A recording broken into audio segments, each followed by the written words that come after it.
Le 7-9 de France Inter.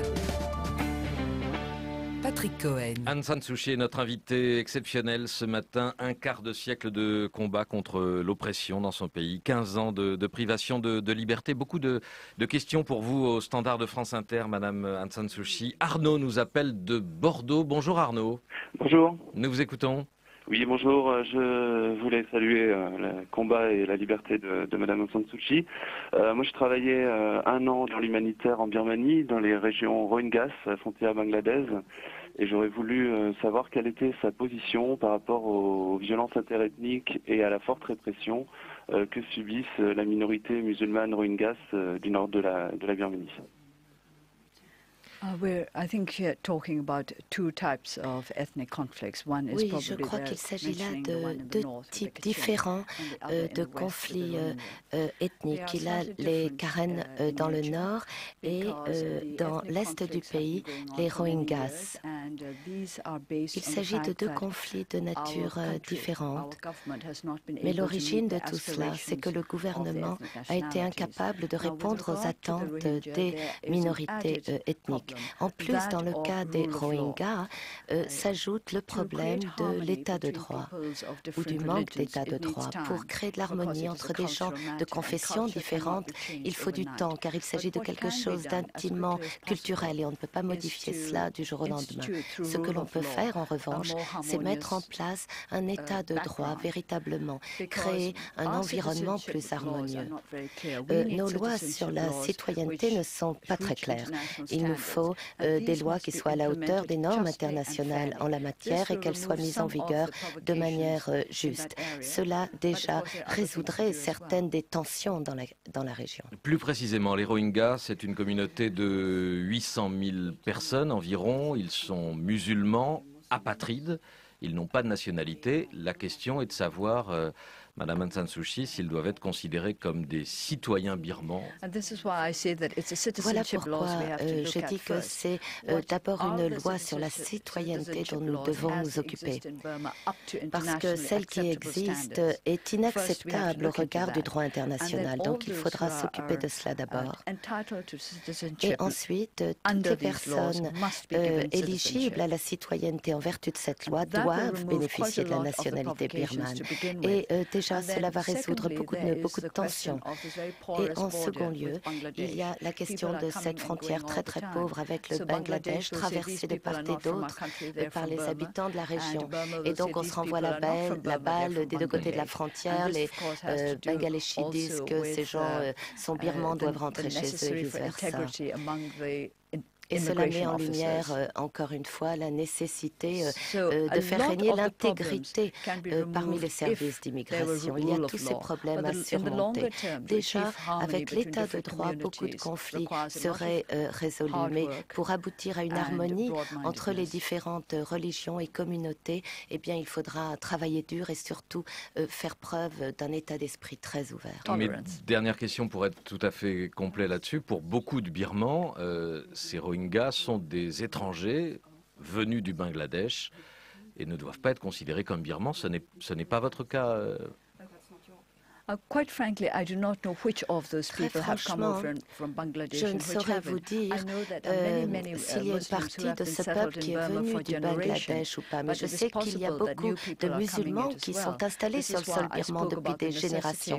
Peut-être qu'il y a de nouveaux venus également. Voilà pourquoi j'insistais sur la nécessité d'avoir des fonctionnaires dans les services d'immigration qui soient intègres et la nécessité d'avoir de bonnes lois surtout. Merci pour ces réponses. Au standard de France Inter, Philippe nous appelle de Montbonneau. Bonjour Philippe. Minglaba, Madame Suu Kyi.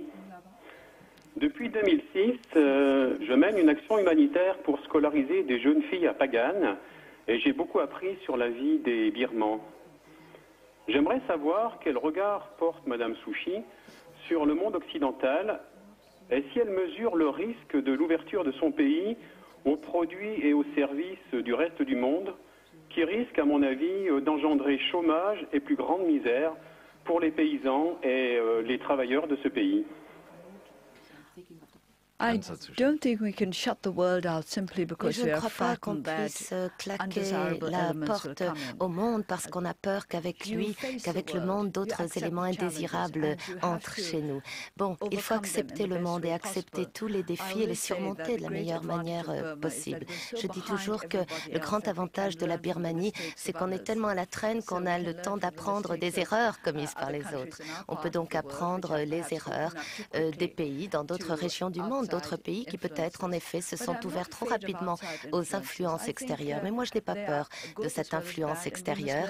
Elles peuvent être bonnes comme délétères et c'est à nous de faire le choix, de faire le tri. Je n'ai rien contre les autres cultures et d'autres influences qui seraient susceptibles de mettre davantage en valeur et d'enrichir encore notre propre culture. Autre question, autre auditeur au standard. Jérôme nous appelle de Martigues. Bonjour Jérôme.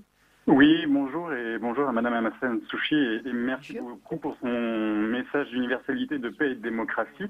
Ma question portait sur la religion et la méditation. J'ai su qu'elle avait, pendant son assignation à résidence, pratiqué beaucoup la méditation.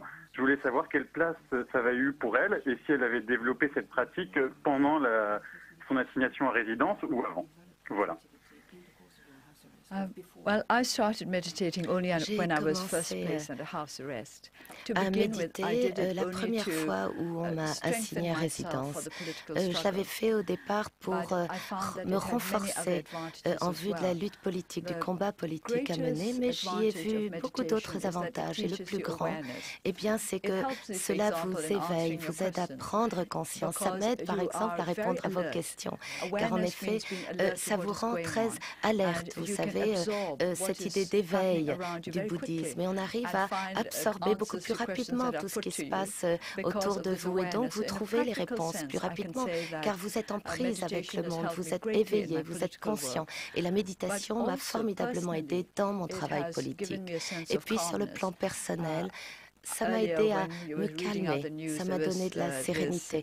Tout à l'heure, ce matin, on regardait le journal, enfin, ou pendant la revue de presse d'ailleurs, cette citation, cet homme qui disait qu'il ne se sent pas libre. Je ne suis pas d'accord avec vous. Peut-être grâce à la méditation, je me suis toujours sentie libre à l'intérieur de moi-même, mais je sais que ça ne suffit pas. Pour le pays, il faut être libre devant la loi. Une question de Dominique André du service étranger de la rédaction de France Inter. Dominique. Oui, justement pour revenir sur votre assignation à résidence, vous avez été enfermé pendant 15 ans, vous n'êtes pas sorti de Birmanie pendant 25 ans. Quelles ont été vos premières impressions quand vous êtes allé à Bangkok il y a quelques semaines, puis aujourd'hui en Europe, face au monde extérieur et face au monde développé? Est-ce que vous avez trouvé le monde changer? Lorsque je me suis rendue à Bangkok, j'ai été agréablement surprise par le fait que les Thaïs m'ont accueillie comme l'une des leurs. Bien sûr, nous sommes des peuples semblables, nous sommes voisins. Il y a eu beaucoup de passages de réfugiés de part et d'autre, des camps de réfugiés, donc cela a créé des tensions entre les deux pays au niveau des gouvernements des deux pays.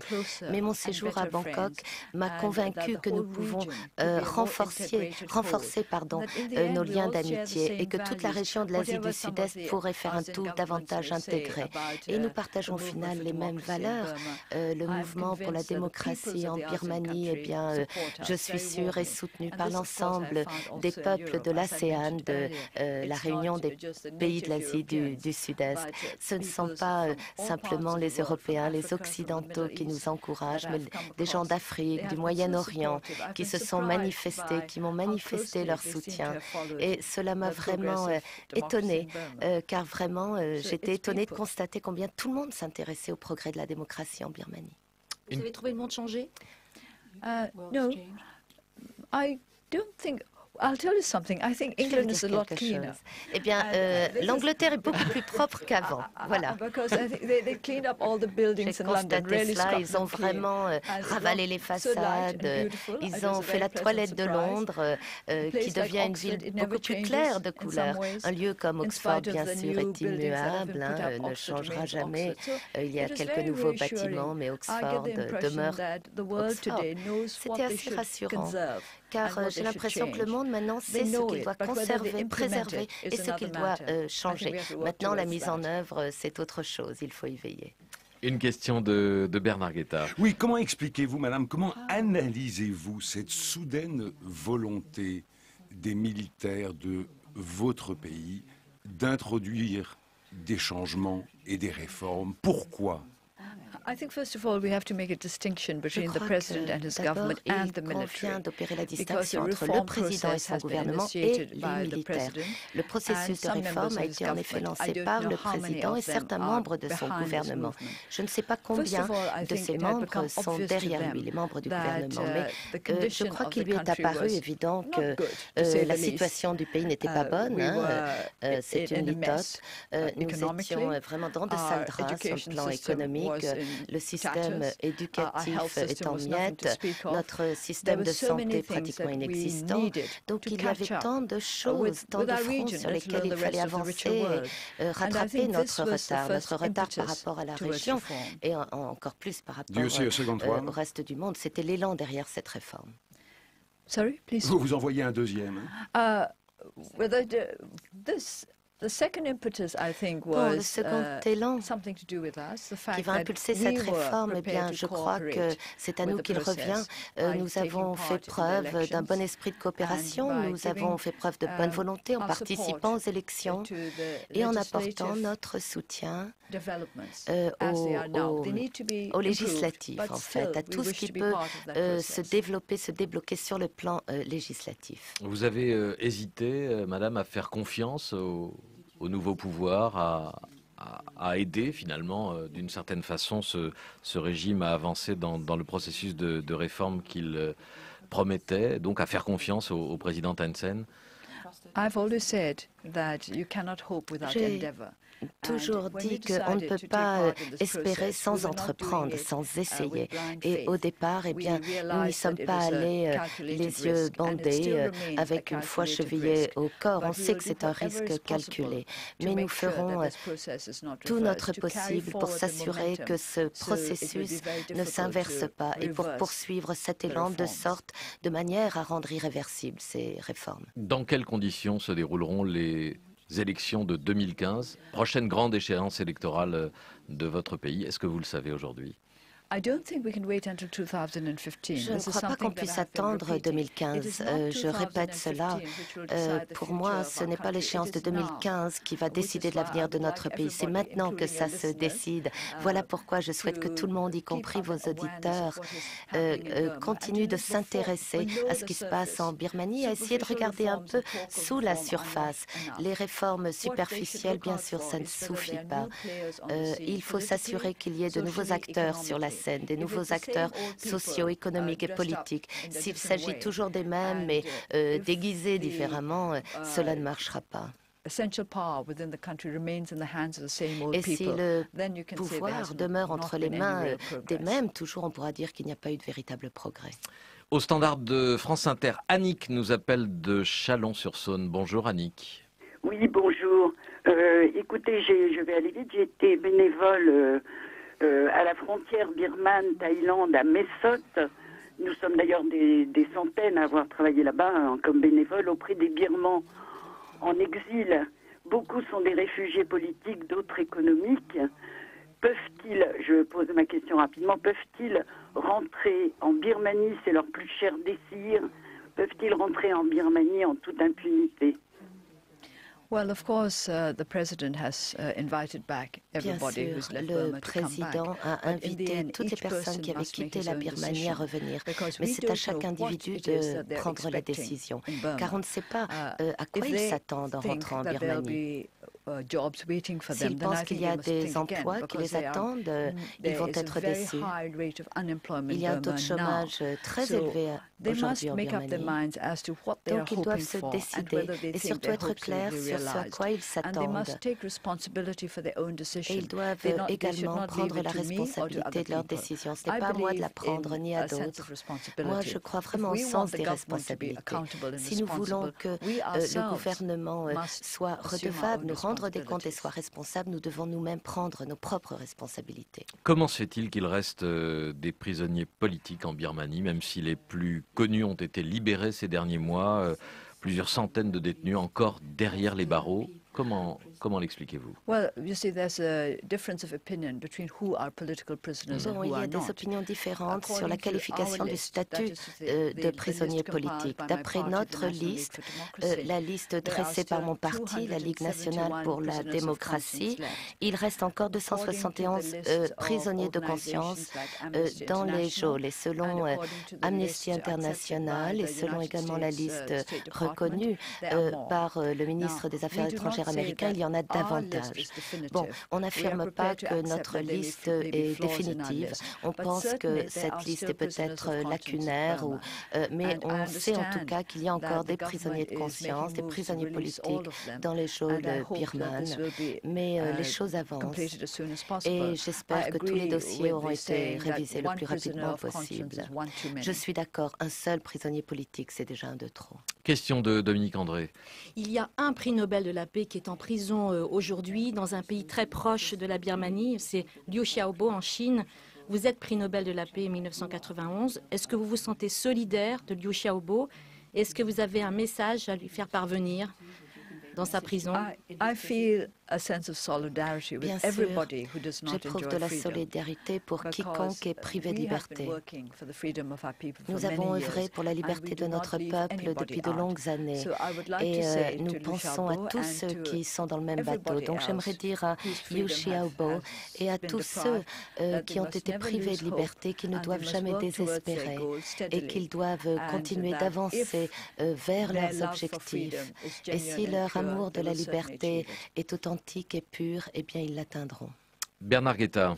Je sais bien qu'on n'en est pas déjà là, mais est-ce qu'il vous apparaît souhaitable pour l'avenir que la Birmanie s'organise comme une véritable fédération, puisqu'elle est une mosaïque de peuples?